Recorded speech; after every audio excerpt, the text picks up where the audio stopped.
ठीक है।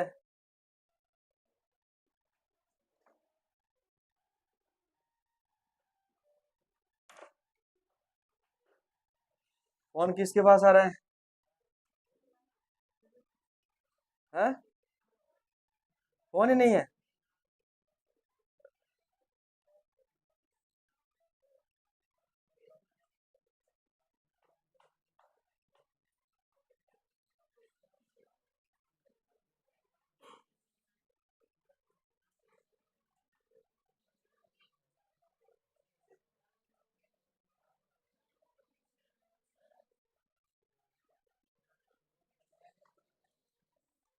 ये निकाल लो संयोजकता। संयोजकता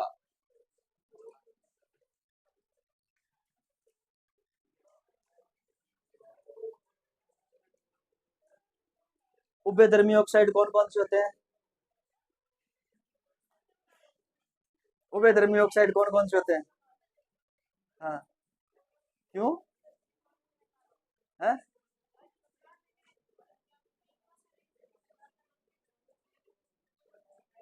उधर किसको? दूर हो जाओ, दूर, उधर उधर। क्यों? उधर हो जाओ। अरे उभयधर्मी ऑक्साइड कौन कौन से होते हैं? उभयधर्मी ऑक्साइड कौन कौन से होते हैं? बेरिलियम ऑक्साइड और जिंक ऑक्साइड और aluminium oxide. Aluminium oxide Al2O3, S3 oxide. ठीक है। अच्छा, क्षारीय ऑक्साइड कौन कौन से होते हैं? क्षारीय ऑक्साइड कौन कौन से होते हैं? हैं? एस ब्लॉक में क्षारीय सोडियम ऑक्साइड है। हाँ, सोडियम ऑक्साइड। और ठीक है। अम्लीय ऑक्साइड किस वर्ग के तत्व बनाते हैं? हाँ, ब्लॉक में बनाते हैं। कौन से ब्लॉक में बनाते हैं? पी ब्लॉक के तत्व अम्लीय ऑक्साइड बनाते हैं।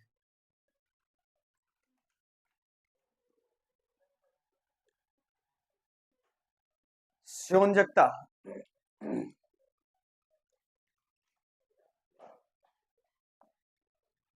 अब इस चैप्टर में रटने वाली चीजें हैं, समझने वाली चीजें कम है। ठीक है, संयोजकता रटनी है आपको। किसी परमाणु द्वारा बंध बनाने की क्षमता को अपन क्या कहते हैं? संयोजकता कहते हैं। ठीक है, किसी परमाणु द्वारा बंध बनाने की क्षमता क्या कहलाती है? संयोजकता कहलाती है। परमाणु के पास बंध बनाने के लिए उपलब्ध कक्षकों की संख्या को सहसंयोजकता कहते हैं। क्या कहते हैं? सहसंयोजकता। जैसे जैसे हम बात करें, चलो बात करते हैं अपन फोस्फोरस की। किसकी बात कर लेते हैं? फोस्फोरस की। फोस्फोरस का इलेक्ट्रॉनिक विन्यास कौन बताएगा मुझे? फोस्फोरस का इलेक्ट्रॉनिक विन्यास कौन बताएगा? फोस्फोरस, नाइट्रोजन और फोस्फोरस, नाइट्रोजन और phosphorus, N S N S NS2 और 3, सॉरी NS2 और NP कितना आएगा? फोस्फोरस की बात कर रहा हूं मैं, 3 आएगा। नाइट्रोजन का भी 3 होता है ना, यही आता है। ठीक है। अब मैं पूछूं आपसे कि इसकी सहसंयोजकता कितनी है? इसकी सहसंयोजकता कितनी है? तो आप कहोगे ये S उपकोष है, S उपकोष में कितने कक्षक होते हैं? एक। कितने कक्षक होते हैं? एक कक्षक। और P उपकोष में कितने कक्षक होते हैं? 3। तो 3 और 1 4। 4 क्या होगी इसकी सहसंयोजकता? 4 क्या होगी? सहसंयोजकता। क्लियर है?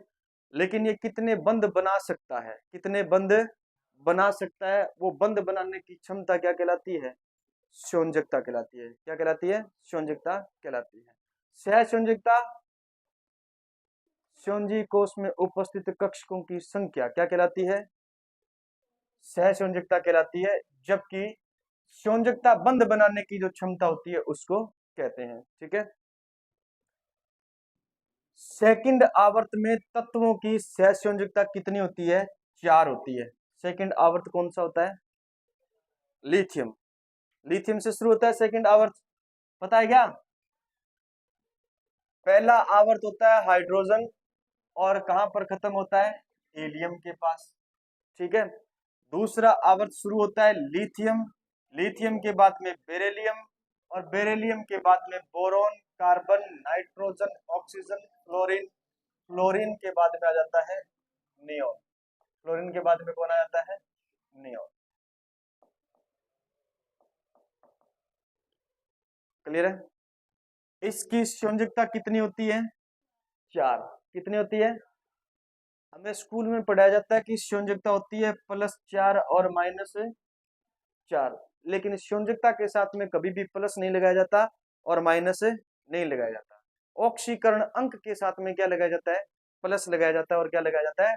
माइनस लगाया जाता है। ठीक है ना? संयोजकता इसकी कितनी होती है? 4 होती है। ठीक है। संयोजकता किसी एक परमाणु के सापेक्ष ज्ञात नहीं कर सकते अपन, अलग अलग परमाणुओं के सापेक्ष क्या कर सकते हैं? ज्ञात कर सकते हैं। ठीक है। तो आपसे पूछा जाए lithium, beryllium, boron, carbon, nitrogen, oxygen, fluorine, neon, है ना? नियोन को छोड़ दो आप, और हीलियम को छोड़ दो। नियोन एक अक्रिय गैस है, अक्रिय गैस है, क्रिया ही नहीं करेगी तो संयोजकता नहीं बता सकते अपन। ठीक है। Boron, carbon, nitrogen, oxygen, fluorine, इनकी संयोजकता कितनी होती है? 4 होती है। कितनी होती है? 4 होती है। ठीक है।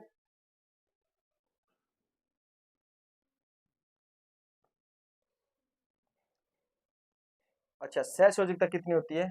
सॉरी, 4 होती है। 2s और 2p, 2s और 2p।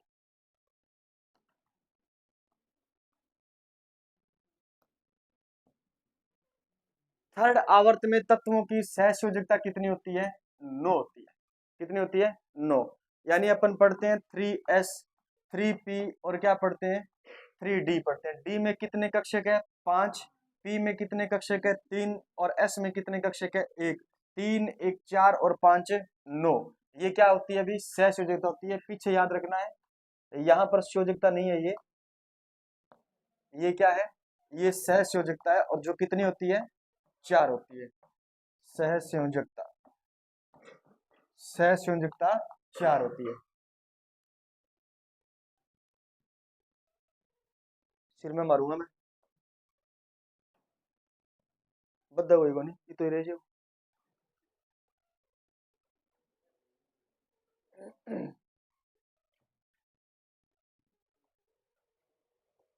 देखो इधर देखो, हाइड्रोजन के संदर्भ में आपसे पूछी जाए संयोजकता, ठीक है, तो आपको उस तत्व का एक तो वर्ग याद होना चाहिए, एक क्या याद होना चाहिए? आवर्त याद होना चाहिए। यानी वर्ग से, आवर्त से अपन उसका इलेक्ट्रॉनिक विन्यास क्या कर सकते हैं? ज्ञात कर सकते हैं। परमाणु क्रमांक अगर याद नहीं है, तो अगर आपको वर्ग और आवर्त याद है तो आप परमाणु क्रमांक भी बता सकते हो। ठीक है ना? हाइड्रोजन के संदर्भ में संयोजकता देखें तो 1 से 4 तक तो क्या होती है? बढ़ती है। 1 से 4 क्या होता है? अभी पढ़ेंगे।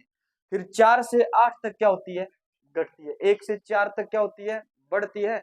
और 4 से 8 तक क्या होती है? घटती है। देखो इधर, ये है लिथियम का हाइड्राइड। क्या है? लिथियम का हाइड्राइड। और ये है बेरिलियम का हाइड्राइड। और ये है बोरॉन का हाइड्राइड। ये कार्बन मीथेन है, ये अमोनिया है, ये जल है, और ये HF हाइड्रोजन फ्लोराइड है। हमने कहा 1 से कहां तक बढ़ती है? 1 से 4 तक बढ़ती है, और 5 से 8 तक क्या होती है? घटती है। आप मुझे बताओ, लिथियम के अंतिम कोष में इलेक्ट्रॉन कितने होते हैं? 1 होता है। कितना होता है? 1। ठीक है। बेरिलियम के अंतिम कोष में इलेक्ट्रॉन कितने होते हैं? 2। बोरॉन के अंतिम कोष में 3। और कार्बन के अंतिम कोष में 4। तो हमने कहा 1 से 4 तक क्या होती है? बढ़ती है। 1 से 4 तक क्या होती है? बढ़ती है। 1 से 4 का मतलब समझे? संयोजी कोष में 1 इलेक्ट्रॉन से लेकर के संयोजी कोष में 4 इलेक्ट्रॉन तक संयोजकता क्या होती है? बढ़ती है। ठीक है। अब आपसे पूछा जाए कि कार्बन की संयोजकता कितनी है हाइड्रोजन के सापेक्ष, तो आप कहोगे 4 है। कितनी है? अब कार्बन के नीचे क्या आता है? सिलिकॉन। सिलिकॉन की भी संयोजकता कितनी होगी? 4। कितनी होगी? 4। लिथियम की संयोजकता 1 होती है। लिथियम के नीचे कौन आता है? सोडियम की संयोजकता कितनी होती है? 1। पोटेशियम की संयोजकता कितनी होती है? 1। सीजियम की संयोजकता कितनी होती है? 1। रुबिडियम की संयोजकता कितनी होती है? 1। यानी जिस वर्ग में पहले तत्व की संयोजकता 1 है तो उस वर्ग में 100% सभी तत्वों की संयोजकता कितनी होगी? 1 होगी। समझ में आ गई बात? ठीक है।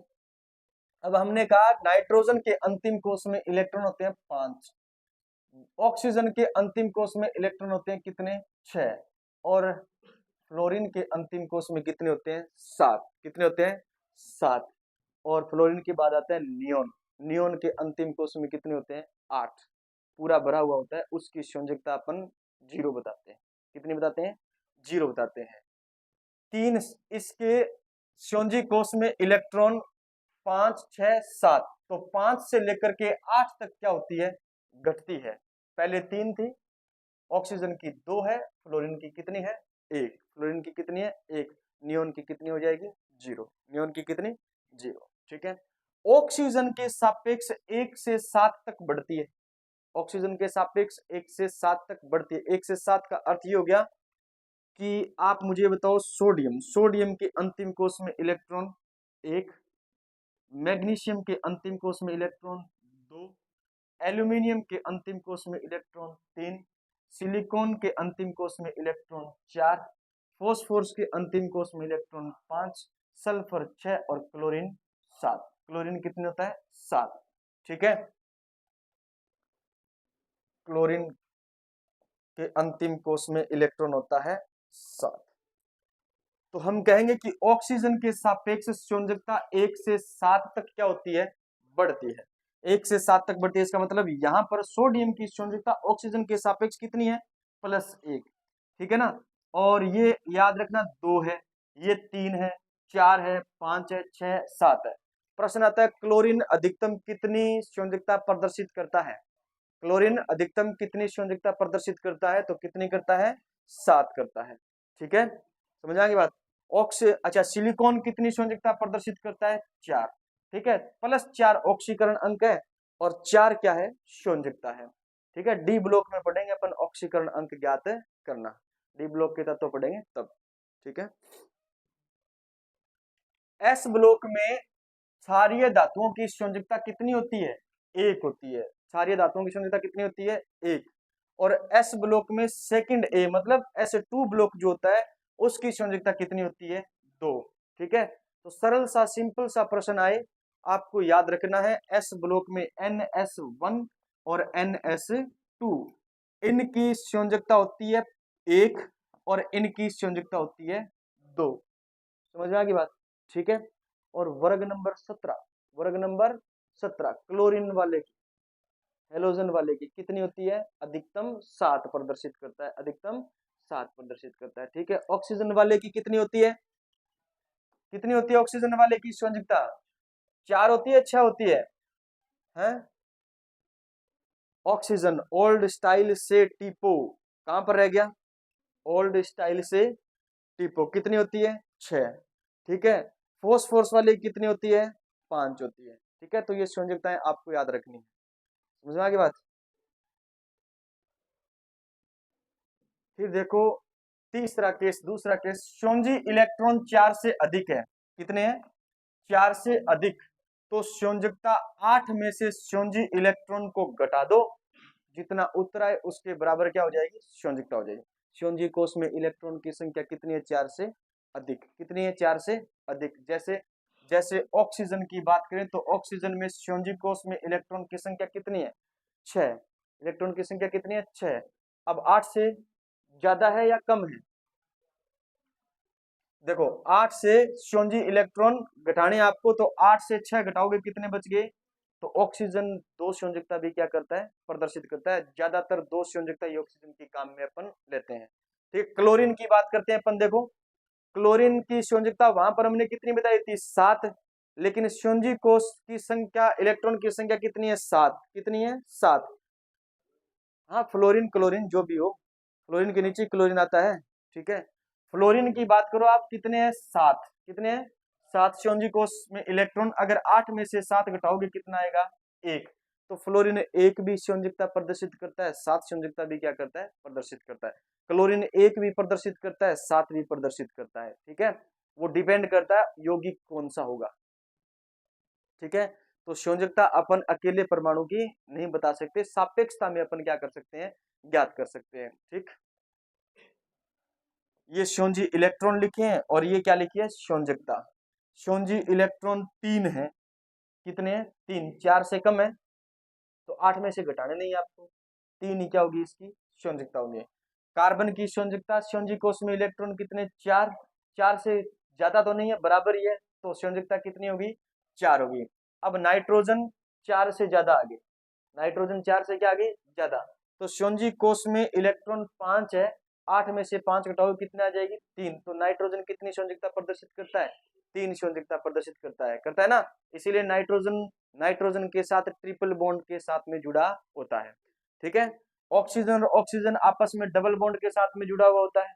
ठीक है, फ्लोरीन और फ्लोरीन आपस में सिंगल बॉन्ड के साथ में जुड़ा होता है, क्लोरीन और क्लोरीन आपस में सिंगल बॉन्ड के साथ में जुड़ा होता है। ठीक है, और नियोन की संयोजकता कितनी है, 0 है। नियोन की संयोजकता कितनी है, 0 है।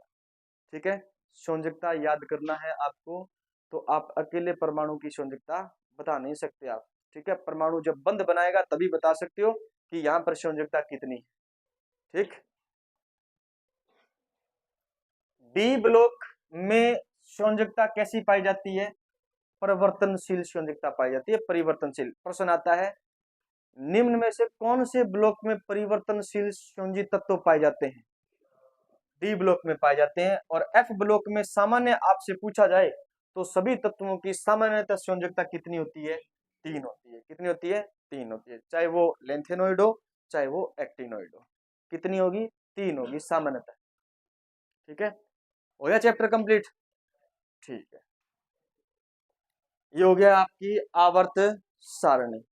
आवर्त सारणी में आपने पहले परिचय पढ़ा और फिर क्या पढ़ा आपने, पीरियोडिसिटी पढ़ी है। ठीक है, पीरियोडिसिटी में परमाणु आकार का क्रम याद रखोगे, है ना, और याद रखोगे आयनन ऊर्जा, और याद रखोगे, कल क्या पढ़ा था, इलेक्ट्रॉन लब्धि ऊर्जा। ठीक है, कोई परमाणु देकर के पूछ ले इसकी संयोजकता कितनी होगी, तो फिर आपको चेक करने तीनों चारों केस लगा करके। ठीक है, मतलब समझे, संयोजी कोष में इलेक्ट्रॉन अगर, हाँ क्या, किस में,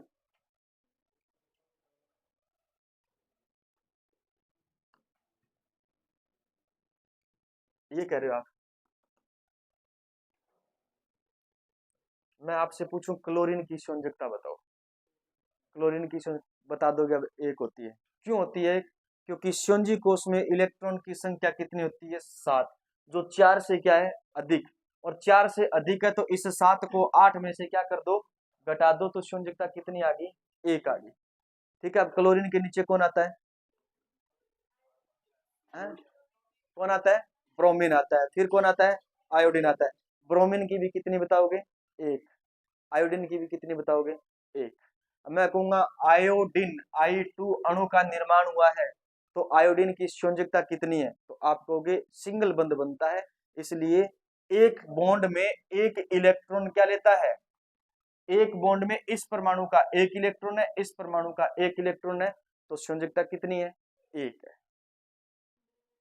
ठीक है, अच्छी तरीके से समझ में आएगा जब अपन क्या पढ़ेंगे, बॉन्डिंग वाला चैप्टर पढ़ेंगे, रासायनिक बंध। ठीक, क्लियर है बात। अब मैं पूछूं एकल संयोजी परमाणु कौन कौन से हैं, एकल संयोजी परमाणु कौन कौन से हैं, एकल संयोजी है वो, हैं, एकल संयोजी परमाणु कौन कौन से हैं, एकल संयोजी है वो, एक परमाणु ही है वो तो। एकल संयोजी परमाणु कौन कौन से हैं, मतलब जिनकी संयोजकता 1 होती है, एलोजन और वर्ग नंबर, अरे वर्ग नंबर पहला भी तो है, संयोजकता 1 ही होती है, और वर्ग नंबर 17 संयोजकता कितनी होती है, 1 होती है। इसमें फर्क है, एक परमाणुवीय, एक परमाणुवीय गैस, एक परमाणुवीय गैस, ठीक है, और एक संयोजी, एकल संयोजी या एक संयोजी परमाणु, पढ़ो दोनों नामों को, अलग अलग है या एक ही है, अलग अलग है। एक परमाणुकीय गैस मतलब ऐसी गैस जिसमें परमाणु क्या है, एक ही है।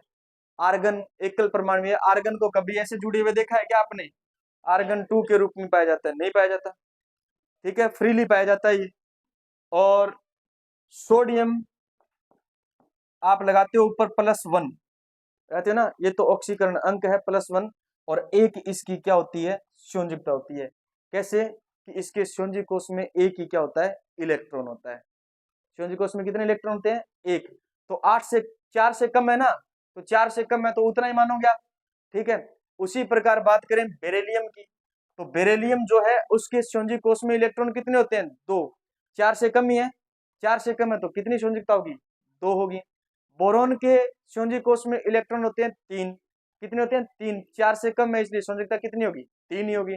नाइट्रोजन के संयोजी कोष में इलेक्ट्रॉन होते हैं 5, नाइट्रोजन के संयोजी कोष में इलेक्ट्रॉन होते हैं 5, तो 5 4 से ज्यादा है, 8 में से 5 गया, कितना बच गया, 3, तो संयोजकता कितनी होगी, 3 होगी, ठीक है। संयोजकता के साथ में प्लस माइनस नहीं दिखाना है, ऑक्सीकरण अंक के साथ में आपको क्या दिखाना है, प्लस माइनस दिखाना है। क्लियर है, समझ आई बात। आवर्त सारणी में हमने 2 चीज पढ़ी है, पहला आवर्त सारणी का परिचय पढ़ा और दूसरा पढ़ा है हमने क्या, पीरियोडिसिटी, ठीक है, यानी कौन कौन से गुण धर्म बदलते हैं, कौन कौन से नहीं बदलते। अब स्पेशल केस लेके चलते हैं एस ब्लॉक, एस ब्लॉक के बाद में पढ़ेंगे पी ब्लॉक, और पी ब्लॉक के बाद में पढ़ेंगे डी ब्लॉक, ठीक है। थोड़ा बहुत पढ़ेंगे एफ ब्लॉक भी। रफ कॉपी निकालो, हेडिंग डालो एस ब्लॉक एलिमेंट। थोड़ी सी फैकल्टी हमारी बिजी है, इसलिए नोट्स वगैरह आज प्रोवाइड नहीं हो पाए, देखते हैं कल हो जाएंगे, आपको लगता है शायद, बोला है सर से, हाँ शायद।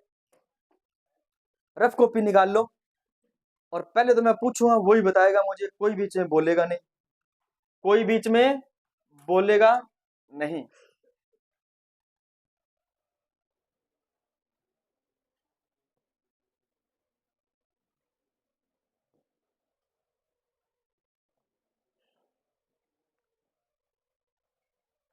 एस ब्लॉक, कौन सा ब्लॉक, एस ब्लॉक, याद है सबको, कितने वर्ग आते हैं एस ब्लॉक में, कितने वर्ग आते हैं एस ब्लॉक में, 2 आते हैं, 2 आते हैं, 2 आते हैं, कितने आते हैं, 2, हाँ 2 आते हैं, ठीक है। कौन कौन से आते हैं, नहीं आते एस ब्लॉक में, हाँ एस ब्लॉक में कौन कौन से वर्ग आते हैं, नहीं याद है, नहीं याद है, हाँ S1 और S2। बाहर उड़ जाओ, गिलास में पानी गारे के नाक बोलियो, जाओ।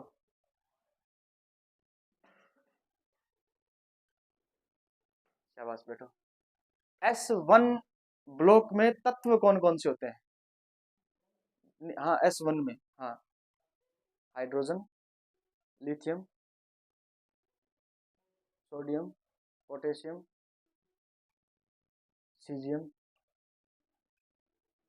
रुबिडियम, चलो अच्छी बात है।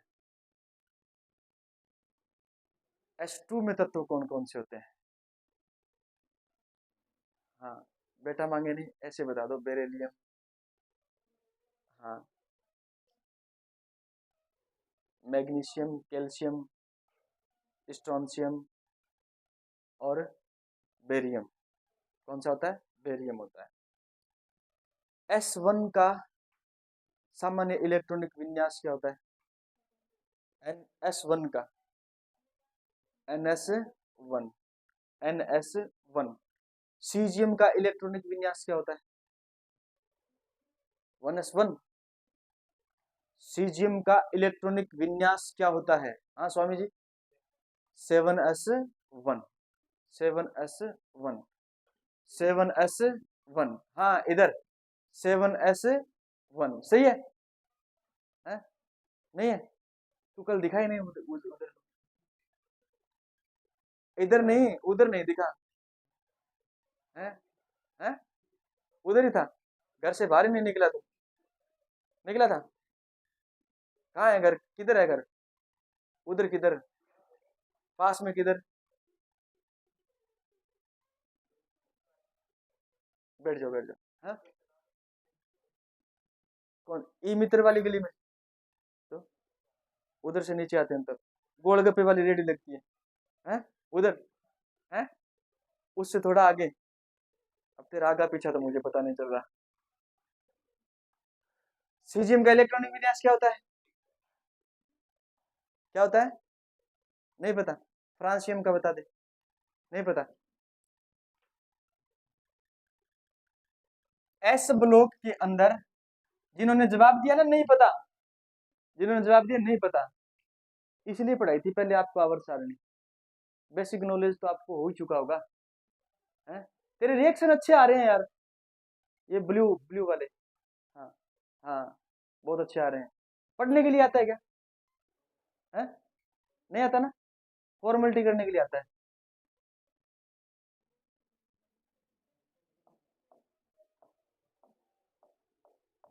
एस ब्लॉक में दो वर्ग होते हैं। कितने वर्ग होते हैं?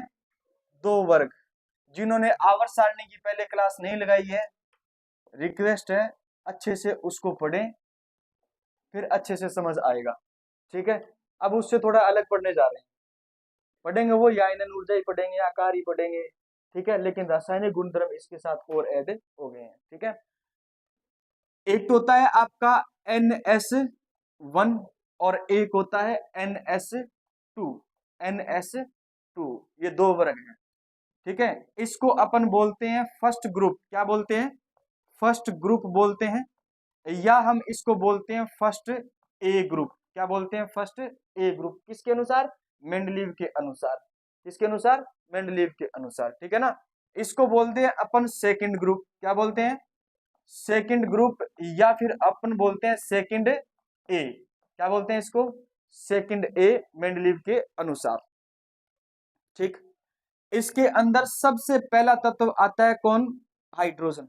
कौन आता है? हाइड्रोजन। फिर आता है लिथियम, और फिर आता है बताओ सोडियम, फिर आता है पोटेशियम, फिर आता है रुबिडियम, और फिर आता है सीजियम। ठीक है, ये आता है। हाँ, और एक रेडियो एक्टिव तत्व है कौन सा? फ्रांसियम। ये आता है इसके अंदर, फ्रांसियम। इसका इलेक्ट्रॉनिक विन्यास होता है NS1। इसका इलेक्ट्रॉनिक विन्यास होता है NS1। इसका भी क्या होता है? NS1। इसका भी क्या होता है? NS1। ये सब है NS1 के अंतर्गत आते हैं। अब N क्या है कौन बताएगा? N क्या है? आवर्त की संख्या। आवर्त की संख्या। हाइड्रोजन पहले आवर्त का सदस्य है, लिथियम दूसरे आवर्त का सदस्य है, सोडियम तीसरे आवर्त का सदस्य है, पोटेशियम चौथे आवर्त का, रुबिडियम पांचवें, सीजियम छठे, फ्रांसियम सात। ठीक है, तो अब यहाँ N की जगह क्या लग जाएगा? 1 2 3 4 5 6 7। तो फ्रांसियम का इलेक्ट्रॉनिक विन्यास बन गया 7s1। 7s1। ठीक है, समझे? शोंजी इलेक्ट्रॉनिक विन्यास है 7s1। पहले वर्ग के अंदर, पहले वर्ग के अंदर एकमात्र तत्व हमने पढ़ा है, क्या है बताओ? Radio active. क्या है? Radio active. पहले वर्ग के अंदर कौन सा तत्व है जो क्षारीय तत्व नहीं है? जो क्षारीय तत्व नहीं है, तो याद रखना कौन नहीं है? हाइड्रोजन। ये कौन सा तत्व नहीं है? क्षारीय तत्व नहीं है। इसकी प्रकृति कैसी होती है बताओ? गैसीय प्रकृति होती है। कैसी प्रकृति है? गैसीय प्रकृति की होती है। बाकी याद रखना लिथियम, सोडियम, पोटेशियम और रुबिडियम ये किस अवस्था में पाए जाते हैं? तो आप कहोगे ये ठोस अवस्था में पाए जाते हैं। किस अवस्था में पाए जाते हैं? ठोस अवस्था में पाए जाते हैं। सीजियम जो है वो याद रखना थोड़ा टेम्परेचर अधिक, रूम टेम्परेचर से अधिक हो तो याद रखना ये किस अवस्था में पाया जाता है? द्रव अवस्था में पाया जाता है। फ्रांसियम भी कहा जाता है द्रव अवस्था में पाया जाता है, लेकिन रेडियो एक्टिव है ना, तो पता नहीं है क्योंकि इसकी केमिस्ट्री अपन नहीं पढ़ सकते। ठीक है, कुछ बुक में इसको द्रव अवस्था में बताया जाता है। ठीक है, तो लिथियम, सोडियम, पोटेशियम, रुबिडियम ये किस अवस्था में है? ठोस अवस्था में। हाइड्रोजन गैसीय अवस्था में। और पहले वर्ग के तत्वों को कहा जाता है क्षारीय, क्षारीय धातु या फिर क्षारीय तत्व कहा जाता है। ठीक है ना। कौन सा क्षारीय धातु वर्ग में, कौन सा क्षारीय धातु वर्ग में क्षारीय तत्व नहीं है? हाइड्रोजन नहीं है। कौन सा नहीं है? हाइड्रोजन नहीं है। क्लियर है? समझ आ गई बात? ठीक। वर्ग नंबर 2, वर्ग नंबर 2, वर्ग नंबर 2 शुरू होता है बेरिलियम से। बेरिलियम के बाद में आता है मैग्नीशियम, मैग्नीशियम के बाद आता है कैल्शियम। कौन सा आता है? कैल्शियम। कैल्शियम के बाद आता है स्ट्रोंशियम, स्ट्रोंशियम के बाद आता है रेडियम। कौन आता है? रेडियम। बेरियम आता है, ये आता है, फिर आता है रेडियम, आर ए। अब सही है, चलो ठीक है, याद है फिर आपको। हाँ। बताओ इसका परमाणु क्रमांक कौन बताएगा? बेरिलियम का परमाणु क्रमांक कितना होता है? 4। कितना होता है? सही है, 4 सही है कि नहीं? ठीक है, 4 नंबर पर आता है। मैग्नीशियम कितने नंबर पर आता है? 12 नंबर पर। कितने नंबर पर? बाद में लिख दे, बाद में आता है, मेहंदी लगाओगे।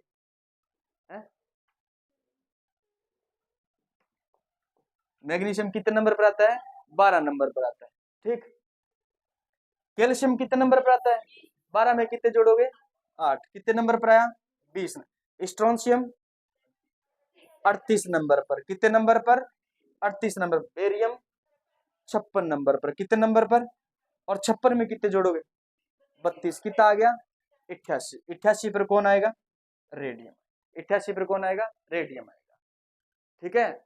4 पर आया बेरिलियम, 12 पर आया मैग्नीशियम, कैल्शियम आया 20 पर, स्ट्रोंशियम आया 38 पर, बेरियम आया 56 पर, रेडियम आया 88 पर। रेडियम आया 88 पर। हाँ खड़े हो, खड़े हो, खड़े। स्ट्रोंशियम के पास इलेक्ट्रॉन की संख्या कितनी है?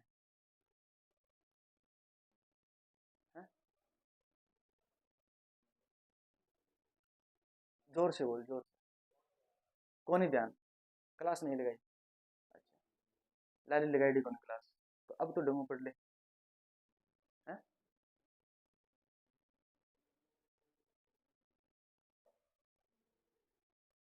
खड़ा हो, खड़ा हो, खड़ा, बाद में हंस लेना। स्ट्रोंशियम के पास में इलेक्ट्रॉन कितने हैं?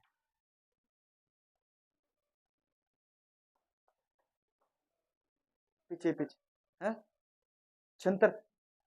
शाबाश। हाँ, पीछे पीछे कितने इलेक्ट्रॉन है? साइड में कितने?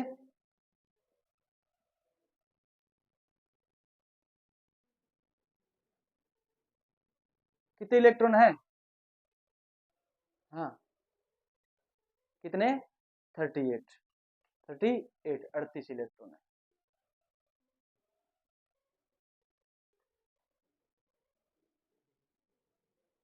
बैठ जा।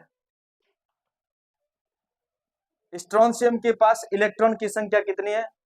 38। सही है। कैल्शियम के पास कितनी है? जितना परमाणु क्रमांक उतने क्या इलेक्ट्रॉन, उतने क्या प्रोटॉन। ठीक है। इनका सामान्य इलेक्ट्रॉनिक विन्यास होता है NS2। NS2, 1 से 2 नहीं, NS क्या होता है? 2 होता है।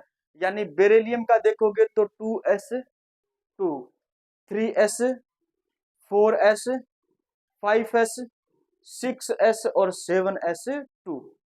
समझ आ गई बात? ठीक, ये होता है इनका इलेक्ट्रॉनिक विन्यास। अब बात करते हैं अपन s ब्लॉक में आकार, और आकार इंपॉर्टेंट है। आकार क्या है? इंपॉर्टेंट। अभी जो तो आप आकार पढ़ के आए हो वो आकार होता नहीं, इसलिए इंपॉर्टेंट है ना। अभी तक आप जो आकार पढ़ के आए हो ना वो होता नहीं है, इसलिए इंपॉर्टेंट है। ठीक है। एस ब्लॉक का, एस ब्लॉक तत्वों का आकार ध्यान देना है। एस ब्लॉक तत्वों का आकार देखो इधर, लिथियम के बाद आता है बेरिलियम। कौन आता है? ठीक है। फिर आता है लिथियम के नीचे सोडियम, सोडियम के बाद आता है मैग्नीशियम। क्लियर है? अभी पूछूंगा मैं, बाद में बातें कर लेना। मैग्नीशियम, फिर सोडियम के नीचे आता है पोटेशियम, पोटेशियम के बाद आता है कैल्शियम। ठीक है। पोटेशियम के नीचे आता है रुबिडियम, रुबिडियम के बाद आता है स्ट्रोंशियम। कौन आता है? स्ट्रोंशियम। ठीक, स्ट्रोंशियम से इधर रुबिडियम के बाद आता है सीजियम, सीजियम के बाद इधर आता है क्या आता है? बेरियम। ठीक है, ये है फ्रांसियम, और फ्रांसियम के बाद आता है रेडियम आता है, रेडियम आता है। ये दोनों नहीं मिलेंगे क्योंकि दोनों क्या है? रेडियो एक्टिव है। दोनों क्या है? Radio active. यहां देखना, आवर्त में बाएं से दाएं चलते हैं, आवर्त में बाएं से दाएं चलते हैं। आकार में कमी आती है, आकार में वृद्धि होती है, कमी आती है। क्या आती है? कमी। यानी इधर से इधर चल रहे हो आप, इधर से इधर चल रहे हो तो आकार घटता है, आकार घटता है, आकार घटता है। इसका अर्थ हुआ सबसे छोटा कौन होगा? मैग्नीशियम। सबसे छोटा कौन होगा? मैग्नीशियम। और मैग्नीशियम से बड़ा कौन होगा? सोडियम। मैग्नीशियम से बड़ा कौन होगा? सोडियम। यहां तक तो ठीक है, ठीक है। अब याद रखना, सोडियम से बड़ा होता है कैल्शियम।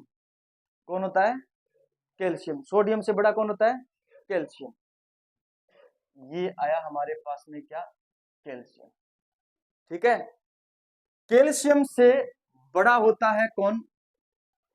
पोटेशियम। कौन होता है? पोटेशियम। कैल्शियम से बड़ा होता है पोटेशियम। ठीक है, पोटेश है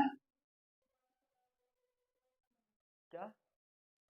बाएं से दाएं चलते हैं, आकार घटता है। आकार क्या होता है? घटता है। तो कैल्शियम पोटेशियम से, तो पोटेशियम बड़ा होगा ना कैल्शियम से। इधर से इधर चलेंगे, कैल्शियम छोटा होगा, पोटेशियम क्या होगा? बड़ा होगा। अब देखो, कैल्शियम से बड़ा होता है, सॉरी, पोटेशियम से बड़ा होता है स्ट्रोंशियम। कौन होता है? स्ट्रोंशियम। स्ट्रोंशियम से बड़ा होता है बेरियम। कौन होता है? बेरियम। कौन होता है? बेरियम। बेरियम से बड़ा होता है रुबिडियम। रुबिडियम से बड़ा होता है सीजियम। रुबिडियम से बड़ा होता है सीजियम है। हाँ, इसीलिए है। रुबिडियम कैसे आया? एस ब्लॉक में आकार सबसे इंपॉर्टेंट है। एक घनत्व और एक आकार, एक घनत्व और एक आकार। ठीक है, याद रखना। ये क्रम आपको क्या करना है? याद करना है। ठीक है, क्योंकि आपसे पूछा जाएगा, इनमें से पूछा जाएगा बड़ा छोटा कौन है, ये तो बता दोगे आप। बाएं से दाएं चलते हैं, आकार क्या होता है? घटता है ना। तो सोडियम, मैग्नीशियम और सोडियम में बड़ा कौन होगा? सोडियम बड़ा होगा, मैग्नीशियम क्या होगा? छोटा। आगे चेंज होगा, आगे क्या होगा? चेंज होगा। ठीक है, अतिरिक्त डी कक्षक जुड़ जाते हैं इलेक्ट्रॉनिक विन्यास में। क्या जुड़ जाते हैं? डी कक्षक या डी आपका आवर्त जुड़ जाता है। ठीक है, इसलिए क्या हो जाता है? इसमें आकार में क्या आता है? परिवर्तन आता है। आपको उतारना है, क्या लिखना है? लिखिए आप,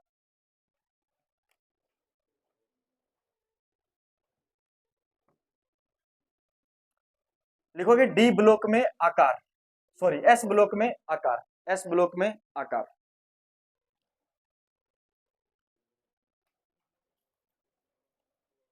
एस ब्लॉक में आकार। सोडियम, सोडियम लिखोगे सबसे पहले मैग्नीशियम, या ऐसे लिखोगे आप वर्ग वाइज, वर्ग वाइज लिखोगे, इस प्रकार से याद रहेगा आपका। हमने भी गलती करती है, पोटेशियम और नीचे आएगा, बड़ा होगा और बड़ा होगा पोटेशियम। ठीक है, यहां तक देखोगे आप। सोडियम, सोडियम के बाद में इधर आता है मैग्नीशियम, मैग्नीशियम पोटेशियम, और पोटेशियम के बाद में रुबिडियम, रुबिडियम के बाद में सीजियम। इधर आता है कैल्शियम, कैल्शियम के बाद में स्ट्रोंशियम, और स्ट्रोंशियम के बाद में बेरियम।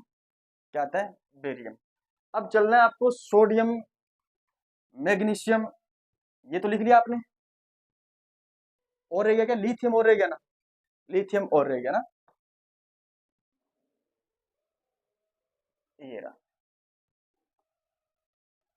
तभी मैं सोचू क्रम चेंज कैसे हो गया, कुछ तो गड़बड़ है दया, कुछ तो गड़बड़ है ना। अब ठीक है, बेरिलियम लिखोगे आप, सबसे बड़ा होता है लिथियम। लिखो लिथियम सबसे पहले, ये वर्ग उतार लिया ऐसा कैसा? नहीं उतारा, हाँ गलत हो गया, वर्ग उतारा है, लिथियम बड़ा होगा ना,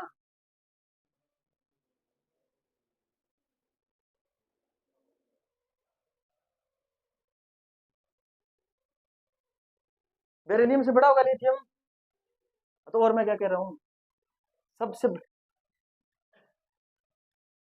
बेरिलियम सबसे छोटा होगा, बेरिलियम सबसे छोटा होगा, लिथियम क्या होगा, बेरिलियम से बड़ा होगा। तो सबसे पहले लिखोगे आप क्या, बेरिलियम, बेरिलियम से बड़ा कौन है, लिथियम, बेरिलियम से बड़ा कौन है, लिथियम। फिर लिथियम से बड़ा कौन है, मैग्नीशियम, लिथियम से बड़ा कौन है, मैग्नीशियम, लिथियम से बड़ा है मैग्नीशियम, मैग्नीशियम से बड़ा है सोडियम, मैग्नीशियम से बड़ा है सोडियम।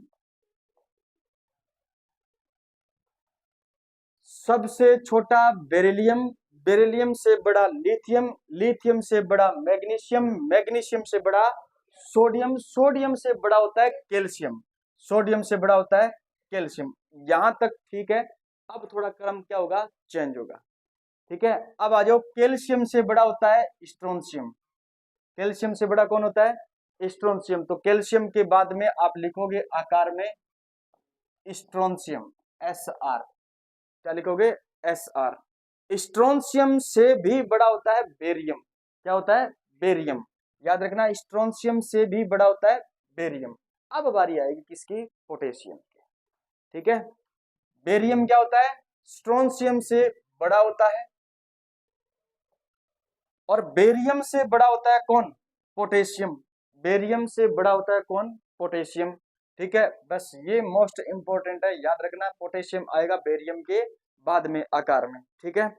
फिर है पोटेशियम से बड़ा होता है रुबिडियम, और रुबिडियम से बड़ा होता है सीजियम, पोटेशियम से बड़ा होता है रुबिडियम, और रुबिडियम से बड़ा होता है सीजियम, ठीक है।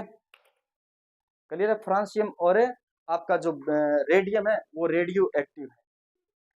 अब ठीक है क्रम, बिल्कुल ठीक है। सबसे पहले क्या आएगा, छोटा कौन, बेरियम, बेरियम से बड़ा कौन, लिथियम, लिथियम से बड़ा कौन, मैग्नीशियम, मैग्नीशियम से बड़ा कौन, सोडियम, सोडियम से बड़ा कौन, कैल्शियम, कैल्शियम से बड़ा कौन, स्ट्रोंशियम, स्ट्रोंशियम से बड़ा बेरियम, बेरियम से बड़ा पोटेशियम, पोटेशियम से बड़ा रुबिडियम और सीजियम। अब प्रश्न आता है, देखो इधर, एस ब्लॉक में सबसे बड़ा तत्व कौन है, सीजियम, कौन है, एस ब्लॉक में सबसे छोटा तत्व कौन है, बेरियम, ठीक है। बताओ बेरियम और पोटेशियम में बड़ा कौन है, पोटेशियम, बताओ बेरियम और पोटेशियम में बड़ा कौन है, पोटेशियम, ठीक है, याद रखना है।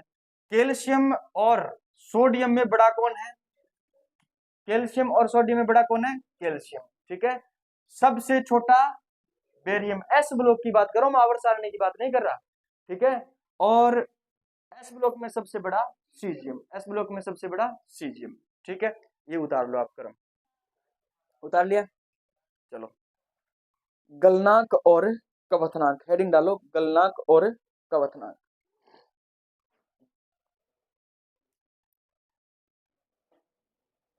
गलनांक और कवथनांक, गलनांक और कवथनांक होता क्या है, कोई बताएगा, बॉइलिंग पॉइंट और मेल्टिंग पॉइंट, परिभाषा कोई बताएगा, नहीं बताओगे। बॉइलिंग पॉइंट को क्या कहते हैं, बॉइलिंग पॉइंट को क्या कहते हैं, उबलना, उबलना, ठीक है। और गलनांक, पिघलना, गलनांक का अर्थ होता है पिघलना। अच्छा, एक होता है कवथनांक, बातें नहीं करनी, एक होता है गलनांक, गलनांक, और एक होता है कवथनांक, गलनांक, गलनांक, अभी एक और बोला मैंने, क्या बोला, दो ही बोला, चलो ठीक है, एक और होता है, एक होता है वाष्पन, क्या होता है, एक वाष्पन। तीन चीजें आपके पास में, पहले समझो फिर देखते हैं। वह तापमान जिस पर कोई द्रव उबलना शुरू कर दे, वह तापमान जिस पर कोई द्रव उबलना शुरू कर दे उसको अपन कहते हैं कवथनांक। वह तापमान जिस पर कोई द्रव गैस बननी क्या कर दे, स्टार्ट कर दे, जिस पर कोई द्रव गैस बननी क्या कर दे, शुरू कर दे, उसको अपन क्या कहते हैं, वाष्पन कहते हैं। और वह तापमान जिस पर कोई ठोस पिघल जाए, वह तापमान जिस पर कोई ठोस पिघल जाए। ठीक है, अब आप मुझे बताओ पानी कितने डिग्री सेंटीग्रेड पर उबलता है और पानी कितने डिग्री सेंटीग्रेड पर भाप बनता है?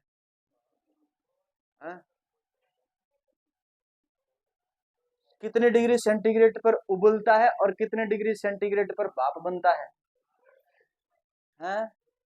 100 पर भाप बनती है, तो उबलता कितने डिग्री पर है? 120 पर उबलता है। हैं?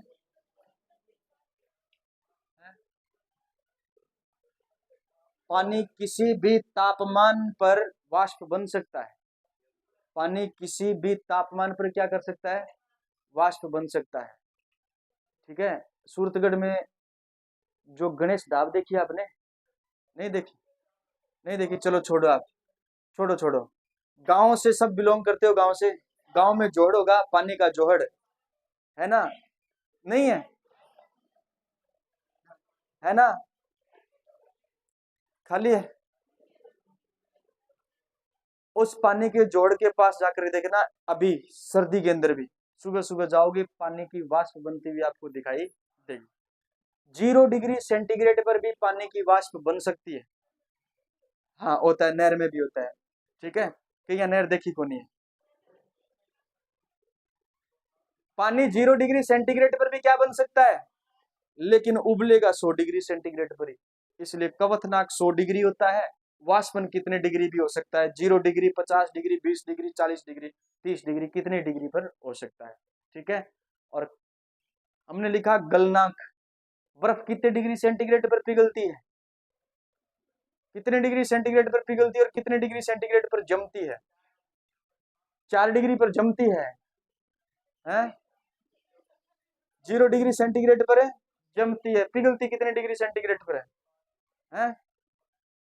4-5 पर पिघल जाती है, हैं? -12 डिग्री सेंटीग्रेड। चलो छोड़ो, हमारा टॉपिक ये नहीं है, हमारा टॉपिक तो है कवथनाक और गलनांक। कवथनाक और गलनांक पढ़ेंगे अपन, वाष्पन वाला पढ़ेंगे, आपके चैप्टर आएगा, और चैप्टर का नाम है अभी रासायनिक बंध के बाद का अगला ही चैप्टर है, भूल गए, मैं चैप्टर का नाम भूल गया। देखो इधर, गलनांक का मतलब समझ गए, पिघलना, और कवथनाक का मतलब क्या होता है? उबलना। कवथनाक का मतलब क्या होता है? उबलना। हिमांक जमना होता है, फ्रीजिंग पॉइंट। हाँ, तो बर्फ का हिमांक 0 डिग्री हो गया ना? है क्या? वाष्पन और हिमांक दोनों अलग अलग चीज है, अलग चीज है। ठीक है ना? बर्फ जो होती है, बर्फ जमती है, उसके आसपास आपको वाष्प बनती हुई दिखाई भी देगी, तो आप ये नहीं कह सकते हिमांक की वाष्पन है। ठीक है, हाँ। जम्मू कश्मीर का सपना ना ले, अगर अगर बीएससी कर ले तो आपने क्या कर ले? बीएससी। बटे कोई टूर पर सागे जा सकती। कवथनांक और गलनांक की बात करते हैं। देखो, वर्ग में ऊपर से नीचे आते हैं, आकार क्या होता है? बढ़ता है। आकार क्या होता है? बढ़ता है। देखो इधर, वर्ग में ऊपर से नीचे आते हैं, आकार क्या होता है? आकार होता है बढ़ता। और श्योंजी कोष में क्या होता है? एक इलेक्ट्रॉन। क्या होता है? एक इलेक्ट्रॉन। और एक इलेक्ट्रॉन होता है जिसको अपन थोड़ी सी भी ऊर्जा देंगे, इलेक्ट्रॉन क्या निकल जाएगा?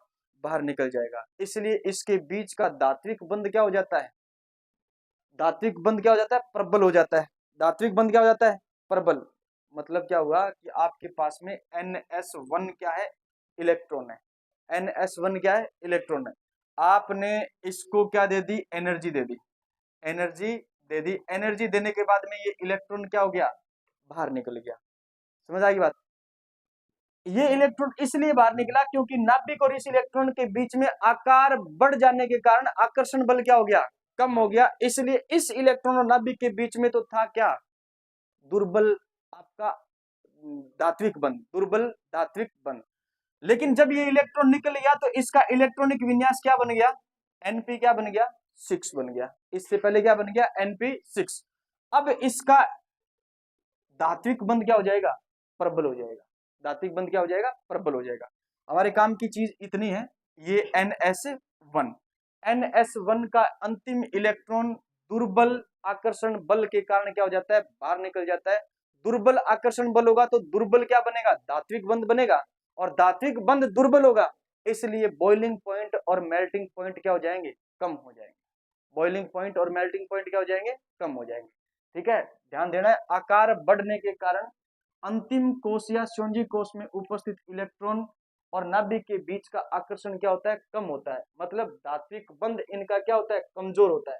धात्विक बंध कमजोर होता है तो थोड़ी बहुत आप इसको क्या दोगे, एनर्जी दोगे, तो ये पिघल जाएंगे, उबल जाएंगे, पिघल जाएंगे, उबल जाएंगे। इसलिए हम कहेंगे वर्ग में ऊपर से नीचे जाने पर मेल्टिंग पॉइंट और बॉइलिंग पॉइंट क्या होता है, घटता है। मेल्टिंग पॉइंट और बॉइलिंग पॉइंट क्या होता है, घटता है। क्लियर है बात? ठीक है। अब मैं आपसे पूछूं कि बताओ लिथियम और सीजियम, लिथियम और सीजियम में बॉइलिंग पॉइंट ज्यादा किसका है, लिथियम का। क्यों, आकार क्या होता है, छोटा। धात्विक बंध क्या बनाएगा, प्रबल।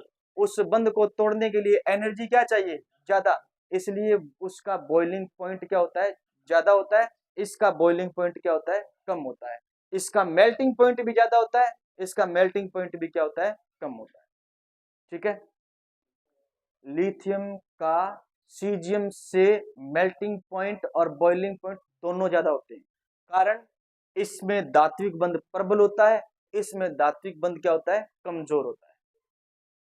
ठीक है, एस ब्लॉक तत्वों में इलेक्ट्रॉनिक विन्यास, आकार, और आपको बॉइलिंग पॉइंट और मेल्टिंग पॉइंट का क्या पूछा जाएगा, क्रम पूछा जाएगा। ठीक है, आकार देख लिया आपने, अपवाद है ना, उसी क्रम में आपको क्या रखना है, याद रखना है। और मेल्टिंग पॉइंट और बॉइलिंग पॉइंट भी आपको क्या रखना है, याद रखना है। कल इसकी आपको मिल जाएगी, शीट मिल जाएगी। ठीक, चलो इसके अपने बॉइलिंग पॉइंट और मेल्टिंग पॉइंट के बारे में लिखते हैं। लिखिए, वर्ग में ऊपर से नीचे चलने पर, वर्ग में ऊपर से नीचे चलने पर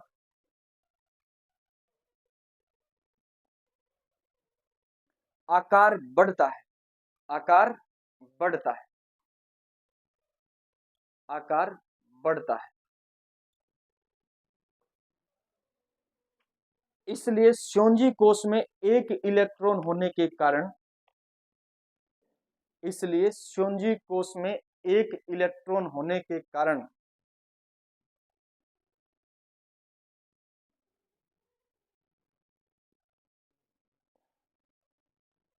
श्योंजी कोश में एक इलेक्ट्रॉन होने के कारण दुर्बल धात्विक बंध बनाते हैं, दुर्बल धात्विक बंध बनाते हैं,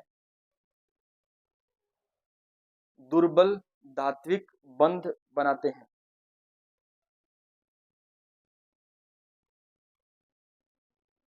इसलिए इसलिए वर्ग में ऊपर से नीचे चलने के कारण, वर्ग में ऊपर से नीचे चलने पर, कारण मत लिखना, चलने पर, वर्ग में ऊपर से नीचे चलने पर धात्विक बंध की प्रकृति कमजोर होती जाती है, धात्विक बंध की प्रकृति कमजोर होती जाती है। धात्विक बंध की प्रकृति कमजोर होती जाती है। परिणाम स्वरूप, परिणाम स्वरूप गलनांक और कवथनांक, गलनांक और कवथनांक घटते हैं, गलनांक और कवथनांक घटते हैं। लिथियम, सोडियम, पोटेशियम, रुबिडियम और सीजियम, बताओ इनमें कठोर कौन होगा और मुलायम कौन होगा? सीजियम क्या होगा, सीजियम मुलायम होगा, और लिथियम क्या होगा, सबसे ज्यादा कठोर होगा। सबसे ज्यादा क्या होगा, कठोर। क्यों? क्योंकि इसका गलनांक क्या होता है, सर्वाधिक होता है। गलनांक क्या होता है, सर्वाधिक होता है। गलनांक और कवथनांक का क्रम लिख लो, गलनांक और क्वथनांक का क्रम लिख लो।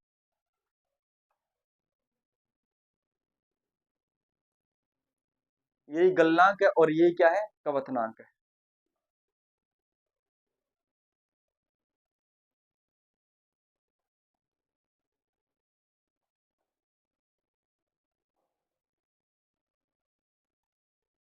आयनन ऊर्जा, आयनन ऊर्जा किसमें, फर्स्ट वर्ग में, फर्स्ट वर्ग में पढ़ के आए हो ना। आयनन ऊर्जा, आयनन ऊर्जा क्या होती है, आयनन ऊर्जा। मैंने कल किससे बोला था, मैं कल सुनूंगा आयनन ऊर्जा, परसों बोला था मैंने, किसी से बोला था ना। हाँ, क्या होती है आयनन ऊर्जा, इलेक्ट्रॉन श्योनजी कोश से इलेक्ट्रॉन बाहर निकालने के लिए दी गई ऊर्जा क्या कहलाती है, आयनन ऊर्जा कहलाती है, आयनन ऊर्जा कहलाती है। तो आयनन ऊर्जा का क्रम वर्ग में ऊपर से नीचे चलने पर घटता है या बढ़ता है, घटता है। सबसे ज्यादा आयनन ऊर्जा किसकी होती है, लिथियम की, लिथियम के बाद में होती है किसकी, सोडियम, सोडियम के बाद में पोटेशियम, पोटेशियम के बाद में रुबिडियम, रुबिडियम के बाद में सीजियम। यानी सबसे क्या होती है, कम, सबसे क्या होती है, कम किसकी होती है, सीजियम की होती है, प्रथम आयनन एंथैल्पी। अब देखो प्रथम आयनन एंथैल्पी सबसे कम होती है वर्ग में किसकी, सीजियम की। और बात करते हैं अपन लिथियम की, तो लिथियम की क्या होती है, इसकी तुलना में ज्यादा होती है। हम बात करते हैं लिथियम और बेरिलियम, तुलना करते हैं वर्ग नंबर 2 और वर्ग नंबर 1, वर्ग नंबर 2 और वर्ग नंबर 1, वर्ग नंबर 2 और वर्ग नंबर 1। और पोटेशियम, पोटेशियम के बाद में क्या आएगा, कैल्शियम। इन दोनों की बात करते हैं, खड़ा हो। इन, इसमें और इसमें आयनन ऊर्जा ज्यादा किसकी है, लिथियम की है? ठीक है, किसकी ज्यादा है, बेरिलियम की ज्यादा है, किसकी ज्यादा है, और इसमें कैल्शियम की ज्यादा है। ठीक है, लेकिन दूसरी आयनन एंथैल्पी ज्यादा होती है किसकी, फर्स्ट वर्ग के तत्वों की। पहली तो कम हो जाएगी, ठीक है, लेकिन दूसरी ज्यादा होती है, क्यों, अगर बात करोगे ना इधर, तो इधर होता है NH2 और इधर होता है NS1। इनकी पहली आयनन एंथैल्पी ज्यादा होती है, इनकी पहली आयनन एंथैल्पी ज्यादा होती है, क्योंकि नाभिक के क्या है, सबसे नजदीक है, भेदन क्षमता क्या है, ज्यादा है। और इनकी दूसरी आयनन एंथैल्पी ज्यादा होती है। अगर आपने ये एक इलेक्ट्रॉन निकाल दिया ना, तो इलेक्ट्रॉनिक विन्यास पीछे क्या बच गया, Np6 बच गया।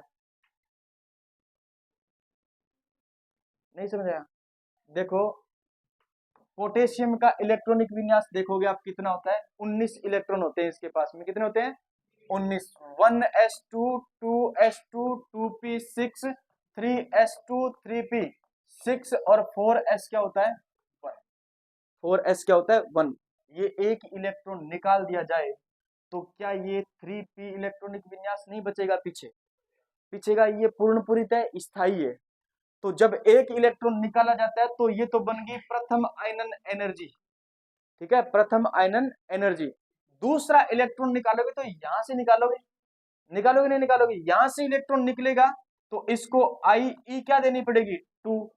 IE2 इनकी क्या होती है, ज्यादा होती है, कौन से वर्ग की, पहले वर्ग की, कौन से वर्ग की, पहले, जबकि IE1 ज्यादा होती है किसकी, दूसरे वर्ग। अब प्रश्न आ जाए ना कि बताओ IE2 निम्न में से किसकी ज्यादा है, और ऑप्शन में हो आपके लिथियम और बेरिलियम, तो याद रखना IE2 ज्यादा होती है किसकी, लिथियम, किसकी ज्यादा होती है। जबकि पहली आयनन ऊर्जा ज्यादा हो जाए और ऑप्शन में लिथियम और बेरिलियम हो, तब बेरिलियम की ज्यादा हो। अब समझ आई, पहली आयनन ऊर्जा दूसरी आयनन ऊर्जा, समझ आया, ठीक है, बैठ जा। क्रम लिखाने की जरूरत है नहीं, लिखा हुआ है आपका, क्रम यही रहेगा, लिथियम और सोडियम, सोडियम के बाद में पोटेशियम, पोटेशियम के बाद में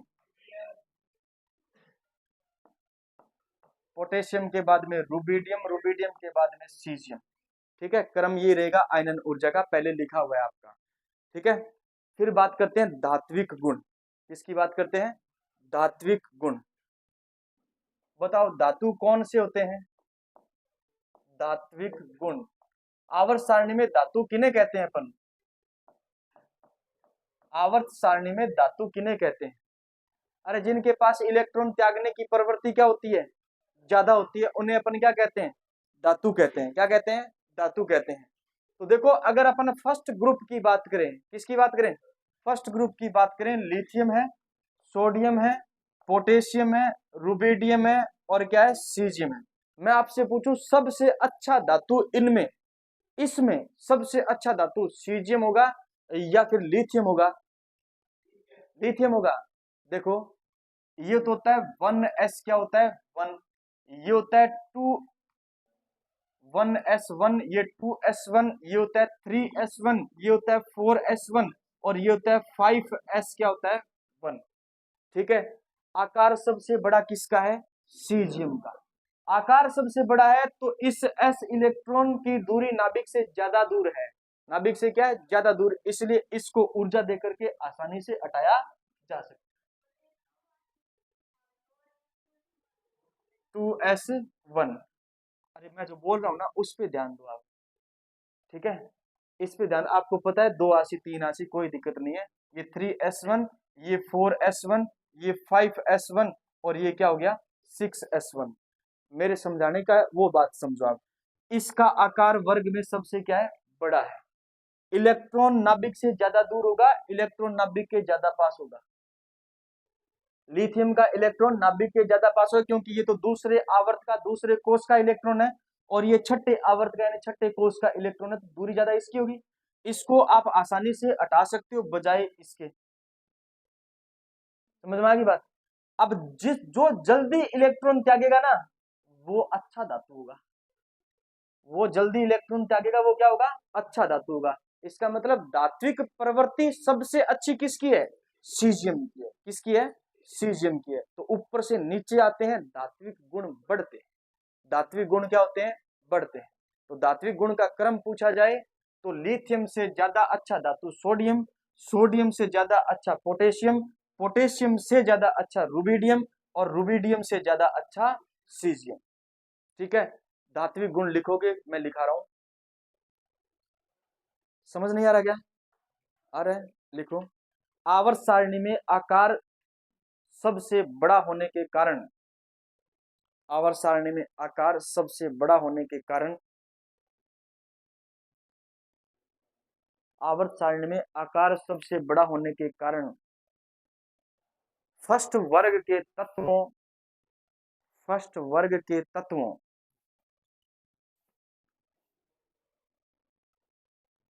में इलेक्ट्रॉन त्यागने की प्रवृत्ति, फर्स्ट वर्ग के तत्वों में इलेक्ट्रॉन त्यागने की प्रवृत्ति सर्वाधिक होती है, सर्वाधिक होती है। इसलिए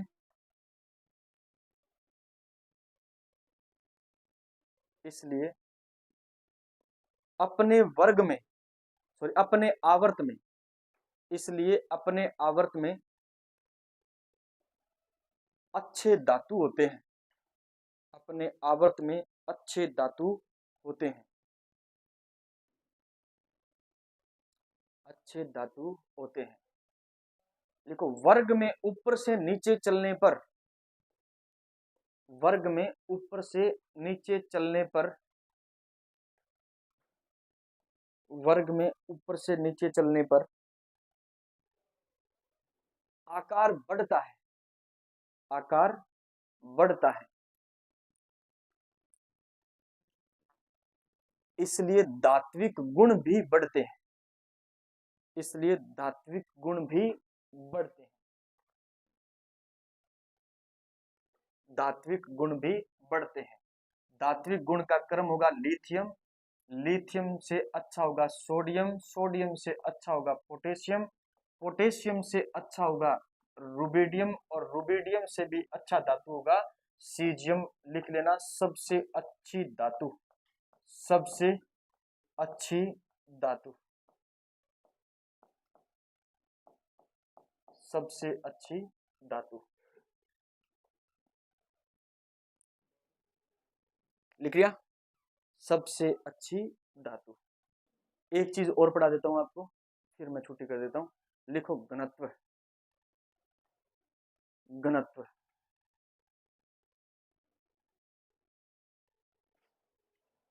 इंपॉर्टेंट कर लेना, घनत्व को प्रश्न पूछा जाता है।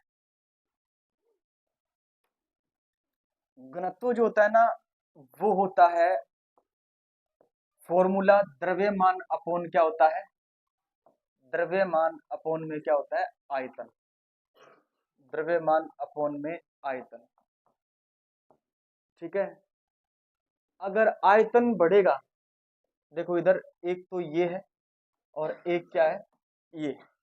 मैं कहूं आकार बड़ा किसका, बी का, और इसको हमने बोला ए। आकार बड़ा बी का है तो हम कहेंगे आयतन भी ज्यादा कौन घेर रहा है, बी घेर रहा है। कौन घेर रहा है, बी घेर रहा है।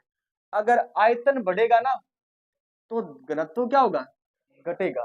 घनत्व क्या होगा, घटेगा। और अगर द्रव्यमान बढ़ता है ना तो घनत्व क्या होता है, बढ़ता है। घनत्व क्या होता है, बढ़ता है। हम कह सकते हैं कि घनत्व जो है वो समानुपाती होता है किसके, द्रव्यमान के, और व्युत्क्रमानुपाती होता है किसके, हाँ व्युत्क्रमानुपाती होता है किसके, आयतन के। ठीक है, आयतन बढ़ने पर घनत्व क्या होता है, घटता है, और द्रव्यमान बढ़ने पर घनत्व क्या होता है, बढ़ता है। ठीक है, अब आप मुझे ये बताओ, वर्ग में ऊपर से नीचे आते हैं, वर्ग में ऊपर से नीचे आते हैं, ठीक है। वर्ग में ऊपर से नीचे आते हैं तो आकार क्या होता है, आकार बढ़ता है। आकार क्या होता है, बढ़ता है। तो आकार बढ़ता है तो घनत्व क्या होना चाहिए बताओ, कम होना चाहिए। घनत्व क्या होना चाहिए, कम होना चाहिए। ठीक है, लेकिन अपवाद आता है। क्या आता है, अपवाद। ठीक है, पहले तो आप घनत्व के बारे में लिखो, फिर मैं अपवाद लिखा देता हूं, समझाऊंगा। ऊपर से नीचे चलने पर, ऊपर से नीचे चलने पर आयतन बढ़ता है, आयतन बढ़ता है, इसलिए घनत्व कम होना चाहिए, इसलिए घनत्व कम होना चाहिए। लेकिन ऐसा नहीं होता, लेकिन ऐसा नहीं होता। ये बात लिखनी है, लेकिन ऐसा नहीं होता। लिखा, क्योंकि आयतन की अपेक्षा, क्योंकि आयतन की अपेक्षा द्रव्यमान में ज्यादा वृद्धि होती है, द्रव्यमान में ज्यादा वृद्धि होती है। आयतन की अपेक्षा द्रव्यमान में ज्यादा वृद्धि होती है, इसलिए घनत्व ऊपर से नीचे आने पर, ऊपर से नीचे आने पर बढ़ता है, ऊपर से नीचे आने पर बढ़ता है। हमने यही पढ़ा है, आयतन बढ़ेगा तो घनत्व क्या होगा, घटेगा। द्रव्यमान बढ़ेगा तो घनत्व क्या होगा, बढ़ेगा। लेकिन वर्ग में ऊपर से नीचे आते हैं तो हमें पता है आयतन बढ़ रहा है। आयतन क्या हो रहा है, बढ़ रहा है, तो घनत्व क्या होना चाहिए, घटना चाहिए। लेकिन ऐसा नहीं होता, क्यों, क्योंकि आयतन की अपेक्षा क्या बढ़ता है, द्रव्यमान बढ़ता है। द्रव्यमान के बढ़ने के कारण घनत्व भी क्या हो जाता है, बढ़ जाता है। घनत्व भी क्या हो जाता है, बढ़ जाता है। तो अपन चलते हैं वर्ग में ऊपर से नीचे, और ऊपर से नीचे चलते हैं तो आता है लिथियम, लिथियम के बाद आता है सोडियम, सोडियम के बाद आता है पोटेशियम, फिर आता है रुबिडियम, और फिर आता है सीजियम। देखो इधर, अब फॉर्मूले के अनुसार तो क्रम होना चाहिए ये, ठीक है, लेकिन इन दोनों में है अपवाद। इन दोनों में क्या है, अपवाद। सोडियम, लिथियम के बाद में आएगा किसका ज्यादा, पोटेशियम का। किसका ज्यादा, पोटेशियम का। पोटेशियम से ज्यादा आएगा किसका, सोडियम का। किसका आएगा, सोडियम का। और फिर आएगा रुबिडियम, और फिर आएगा सीजियम, एग्जाम में प्रश्न यही दिया जाता है कि बताओ सोडियम और पोटेशियम में घनत्व किसका ज्यादा है? सोडियम का ज्यादा है, पोटेशियम का कम है। क्यों? क्योंकि जब इसका इलेक्ट्रॉनिक विन्यास निकालोगे आप तो 3D इसके साथ में रिक्त जुड़ जाता है, ठीक है, 3D इसके साथ में रिक्त जुड़ जाता है, इसलिए इसका आकार क्या हो जाता है? बहुत ज्यादा क्या हो जाता है? बढ़ जाता है, और इस तुलना में घनत्व क्या हो जाता है? कम हो जाता है, ठीक है। तो सोडियम की तुलना में घनत्व कम किसका है? पोटेशियम का, और सोडियम का क्या है? ज्यादा है, ठीक है। इंपॉर्टेंट कर लेना, ये प्रश्न एग्जाम में पूछा जाता है।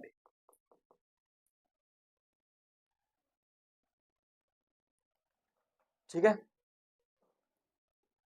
डीपीपी ले आओ।